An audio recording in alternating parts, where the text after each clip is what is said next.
எல்லாருக்கும் வணக்கங்க. ஜோதிஸ் கிச்சனில் இன்றைக்கி நம்ம பார்க்க போகிற ரெசிபி சம்மந்தி சட்னி. நல்லா காரஞ்சாரமான ஒரு சட்னி. அதை எப்படி அரைக்கிறதுன்னு பார்க்கலாம். வரமிளகாய் எடுத்துருக்குங்க, லைட்டாக வறுத்து போட்டிருக்குறேன். தேங்காய் அரை மூடி எடுத்துருக்குங்க. இஞ்சி 2 பீஸ் போடலாம். சின்ன வெங்காயம் ஒரு 10, கருவேப்பிலை, புளி கொஞ்சம், உப்பு கொஞ்சம்,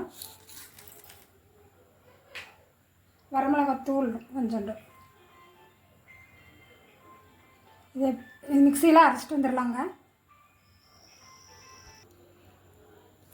சட்னி அரைச்சிட்டு வந்தாச்சுங்க. சம்மந்தி சட்னி ரெடி ஆயிடுச்சு.